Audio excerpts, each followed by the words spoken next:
Internet jest przesiąknięty informacjami o zdrowiu. W efekcie jest to jedno z miejsc, w którym najczęściej szukamy pomocy. Problem w tym, że nie wszystkie wiadomości, na jakie napotykamy, są prawidłowe, a nieraz ze słusznych skądinąd przesłanek wyciąga się fałszywe wnioski. Wiele z nich to powtarzane mity, które nie mają potwierdzenia w literaturze fachowej i kierowanie się niektórymi z takich mitów tylko utrudnia nam życie, zaś inne mogą okazać się wręcz szkodliwe. Jedną z takich informacji wprowadzającą w błąd jest to, że osoby starsze potrzebują mniej snu. W rzeczywistości jednak, jak pokazują prace naukowe, zapotrzebowanie na sen dla osób starszych jest niemal identyczne jak dla osób dorosłych. Eksperci bowiem rekomendują, aby w przypadku osób dorosłych sen trwał od 7 do 9 godzin, zaś w przypadku osób starszych, aby było to od 7 do 8 godzin. Oczywiście mają tu znaczenie różne czynniki indywidualne, natomiast uśredniając, zapotrzebowanie na sen jest mniej więcej takie, jak powiedziałem. Należy bowiem wiedzieć, że krótszy sen niż ten wskazany może być niewystarczający, co dalej będzie przekładało się negatywnie na zdrowie, w tym przyspieszało proces starzenia się. Mówiąc konkretnie, niedobór snu pogarsza sprawność fizyczną, co m.in. zwiększa ryzyko upadków, sprzyja rozwojowi otępienia, depresji i zaburzeń lękowych, prowadzi do nadciśnienia tętniczego i niewydolności serca, pogarsza pamięć i koncentrację, skutkuje obniżeniem odporności, co z kolei zwiększa podatność na różnego rodzaju infekcje, a także zmniejsza odporność na stres. Literatura fachowa zaś pokazuje, że około 1/3 osób starszych śpi poniżej rekomendowanych minimum 7 godzin, czyli problem z niedoborem snu jest bardzo powszechny w tej grupie. Powtarzanie zaś i utrwalanie błędnych informacji, że osoby starsze nie potrzebują zbyt dużo snu, tylko dokłada cegiełkę do wspomnianego problemu.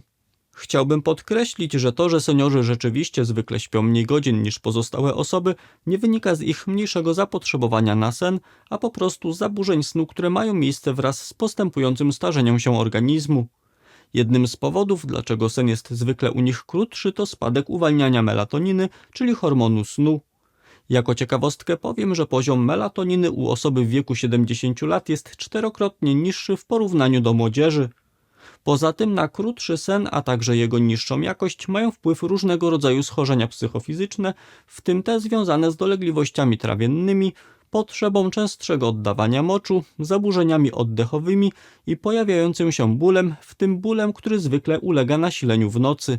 Dlatego też jeśli znajdują się Państwo w wieku starszym lub opiekują się takimi osobami i zauważą krótszy czas snu niż wspomniane 7 godzin, to nie należy przyjmować tego jako coś normalnego, a podjąć różnego rodzaju kroki, które wydłużą jego czas trwania i zwiększą jego jakość. Na moim kanale znajdą Państwo zresztą film, w którym opowiadam, co zrobić, aby poprawić nasz sen. Innym mitem zdrowotnym jest to, że osoby zmagające się z problemami ze stawami powinny unikać wysiłku fizycznego. Można spotkać się bowiem z przekonaniem, że nawet umiarkowany ruch może uszkodzić stawy i spotęgować dolegliwości bólowe. W większości przypadków prawda jest jednak zgoła inna. Należy wiedzieć, że odpowiednio dobrana aktywność fizyczna na przykład wzmacnia nasze mięśnie, co dalej przekłada się na lepsze funkcjonowanie stawów.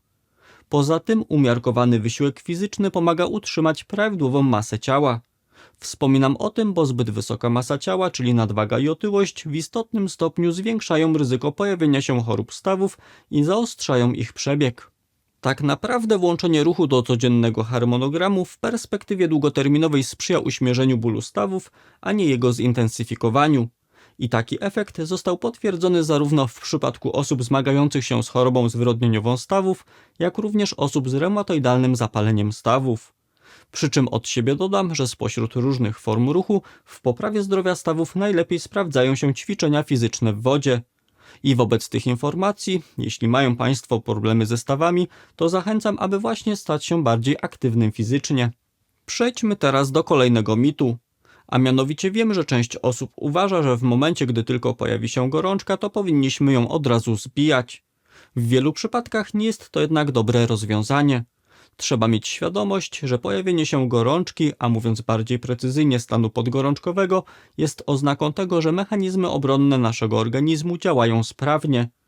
Podwyższona temperatura ciała sprzyja zwiększonemu ukrwieniu tkanek, hamuje rozwój drobnoustrojów chorobotwórczych i pobudza układ odpornościowy do działania, dzięki czemu wspomaga pozbycie się czynnika szkodliwego, w tym np. infekcji bakteryjnych i wirusowych.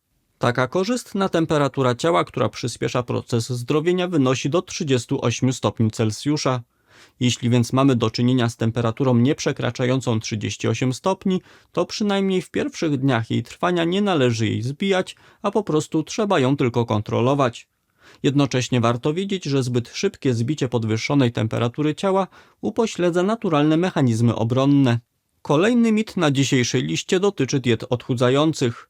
A mianowicie wśród sporego odsetka osób wciąż pokutuje przekonanie, że najbardziej skuteczne diety, jeśli chodzi o zrzucenie zbędnych kilogramów, to te o jak najniższej kaloryczności. I rzeczywiście, jeśli zastosujemy znaczny deficyt energetyczny, to w ciągu pierwszych kilkunastu tygodni jesteśmy w stanie pozbyć się kilku kilogramów więcej niż w przypadku stosowania bardziej racjonalnej diety. Niestety w znakomitej większości przypadków jest to droga donikąd. Bardzo często u osób praktykujących diety o nadmiernie obniżonej kaloryczności obserwujemy tzw. efekt jojo, czyli ponowne przybranie na masie ciała. Jeśli zagłębimy się w literaturę fachową, to dowiemy się, że nawet przeszło 30% utraconej masy ciała wraca do nas w ciągu pierwszego roku od momentu zakończenia stosowania diety odchudzającej. Co więcej, przeprowadzone badania długoterminowe pokazują, że ponad 1/3 osób praktykujących diety redukcyjne po pewnym czasie przybiera więcej kilogramów niż ich straciła. Dobrze mieć świadomość, że zbyt gwałtowny spadek masy ciała w krótkim czasie pociąga za sobą pewne niekorzystne efekty fizjologiczne, które sprzyjają właśnie powrotowi masy ciała. Przede wszystkim w trakcie stosowania diety o bardzo niskiej kaloryczności dochodzi nie tylko do pożądanej utraty tkanki tłuszczowej, ale niestety jednocześnie tracimy masę mięśniową. Z kolei znaczny ubytek masy mięśniowej powoduje spowolnienie naszego metabolizmu, co utrudnia dalsze odchudzanie, a jednocześnie w dalszej perspektywie prowadzi do ponownego wzrostu masy ciała. Poza tym, w trakcie stosowania diet o znacznym deficycie kalorycznym, nasz organizm przestawia się na tryb oszczędzania energii, w tym dochodzi do zmian hormonalnych i zwiększenia apetytu. Z tego też względu, jeśli zależy Państwu na skutecznym odchudzaniu, czyli takim, które obejdzie się bez efektu jojo, to należy wiedzieć, że skuteczne odchudzanie to świadome odchudzanie. Mam tu na myśli to, aby wiedzieć, że odchudzanie to proces długoterminowy, do którego powinniśmy podejść w racjonalny sposób i na który powinniśmy patrzeć jak na trwałą zmianę sposobu odżywiania, a nie jak na tymczasową zmianę, po której powracamy do poprzednich złych nawyków żywieniowych.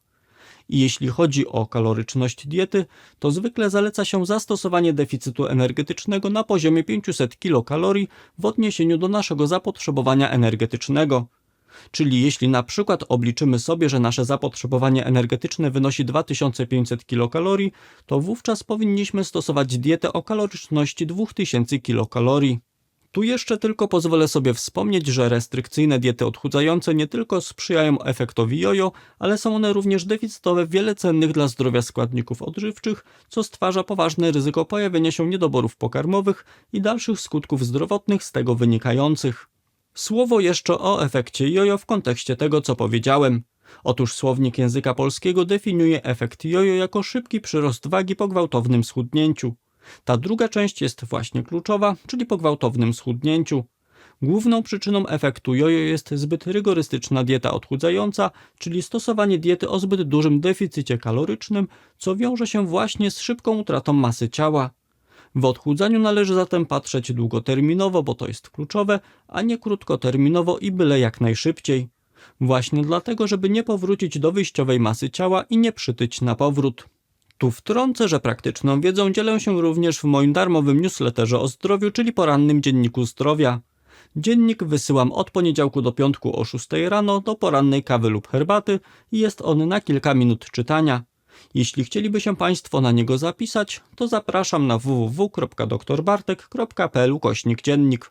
Wśród innych błędnych informacji, którymi nieraz się częstują osoby interesujące się zdrowiem, mogę zaliczyć przekonanie, że jeśli spędzamy stosunkowo dużo czasu na dworze, to nie ma konieczności suplementowania witaminy D. Takie stwierdzenie wynika z tego, że pod wpływem promieni słonecznych w naszej skórze dochodzi do produkcji wspomnianej witaminy. I rzeczywiście w bardzo sprzyjających warunkach taka synteza skórna witaminy D może okazać się wystarczająca. Trzeba jednak wiedzieć, że w naszym kraju z uwagi na jego położenie geograficzne synteza skórna witaminy D jest efektywna wyłącznie w okresie od maja do września. I to nie zawsze, ponieważ istnieje wiele czynników, które zakłócają produkcję tej witaminy. Wystarczy bowiem, że chmury przysłonią słońce, zastosujemy krem z filtrem UV lub zdecydowana większość powierzchni naszego ciała będzie znajdowała się pod ubraniem. Poza tym dobrze wiedzieć, że proces produkcji witaminy D jest najbardziej skuteczny pomiędzy godziną 10 a 15, czyli w czasie, kiedy przebywamy w pomieszczeniach zamkniętych, w tym w szkole czy w pracy. Jednocześnie trzeba mieć świadomość, że czynnikiem ograniczającym skórną produkcję witaminy D jest wiek. A to dlatego, że starzejąca się skóra oraz starzejące się nerki mają mniejszą zdolność do produkowania witaminy D pod wpływem promieni słonecznych. Czyli im jesteśmy starsi, tym powstawanie witaminy D jest mniej wydajne, co w wielu przypadkach stwarza konieczność sięgnięcia po preparaty z witaminą D, nawet w okresie wiosenno-letnim.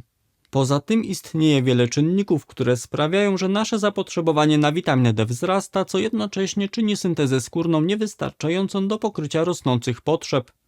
Taka sytuacja ma miejsce m.in. w przypadku osób z nadwagą i otyłością, osób palących tytoń, a także osób zmagających się z takimi chorobami jak przewlekła choroba nerek, stłuszczenie i niewydolność wątroby, choroby zapalne jelit, w tym choroba leśniowskiego krona i wrzodziejące zapalenie jelita grubego, a także celiakia, zespół jelita krótkiego i mukowiscydoza. Do tego niektóre leki mogą obniżać stężenie witaminy D w organizmie. Mam tu na myśli m.in. cholestyraminę stosowaną w celu obniżenia poziomu cholesterolu, leki moczopędne, w tym spironolakton, glikokortykosteroidy takie jak deksametazon, a także leki przeciwpadaczkowe w postaci karbamazepiny i fenytoiny. Wobec tych informacji ja zalecam stosowanie preparatów z witaminą D przez cały rok, a już na pewno w okresie jesienno-zimowym, ponieważ ilość wyprodukowanej witaminy D wiosną i latem będzie zbyt mała, aby wystarczyło nam to na cały rok. Przejdźmy teraz krok dalej. Na wielu stronach internetowych znajdziemy informację, że doskonałym remedium na chorobę refluksową przełyku jest stosowanie sody oczyszczonej. Przyznam jednak, że wobec tego stwierdzenia mam bardzo mieszane uczucia. A to dlatego, że prawdą jest, że doraźne zastosowanie sody oczyszczonej może przynieść pewną ulgę, ponieważ za sprawą swojego zasadowego pH produkt ten neutralizuje kwaśną treść pokarmową, która cofając się do przełyku powoduje nieprzyjemną zgagę. Tylko że niestety soda oczyszczona nie leczy choroby refluksowej przełyku, czyli nie sięga do przyczyn, a jedynie częściowo do jej objawów. Jednocześnie należy wiedzieć, że zbyt częste stosowanie sody oczyszczonej może przynieść negatywne skutki. Mam tu na myśli m.in. uszkodzenie błony śluzowej żołądka i pojawienie się dolegliwości żołądkowo-jelitowych, takich jak bóle brzucha, nudności i wymioty.